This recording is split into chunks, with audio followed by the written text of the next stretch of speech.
Government of India ఇచ్చారు, కానీ ఆ డబ్బులు నేను వెల్ఫేర్ కి ఇవ్వలేకపోతున్నాను. ముందు సంపాదించని లేవండి సంపాదించే మార్గం నాకు నేర్పించు, చెవులో చెప్పు, ఇమ్మీడియట్ గా ఇచ్చేస్తాను. హామీలు ఇచ్చాం, అధికారంలోకి వచ్చాం, పరిస్థితి చూస్తే దారుణంగా ఉంది.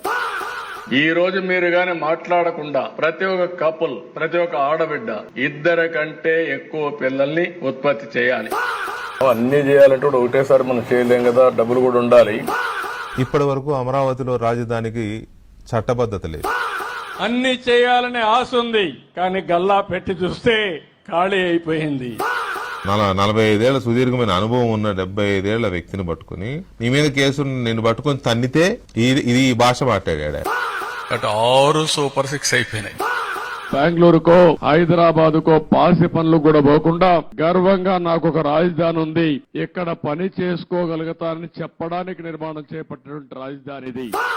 ఈ రోజు P4 అంటే ఒకటే గుర్తు పెట్టుకోండి, ప్రజలను ప్రైవేటు వ్యక్తులకి పబ్లిక్ గానే ప్రభుత్వం తాకట్టు పెట్టడమే P4. అన్ని చేసే ఒక్కటే మిగిలిపోతుంది, ఆడవాళ్ళకి నెలకి 1500.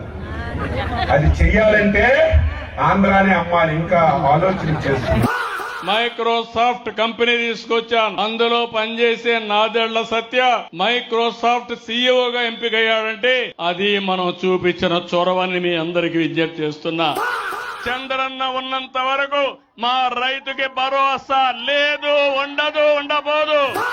సూపర్ 6 ఏమమ్మా, సూపర్ 6 సూపర్ హిట్ అవునా కాదా? ఎన్ని పశువులున్నాయో ఒకసారి చూసుకొని పశువులకు ఒక హాస్టల్ పెడతాం.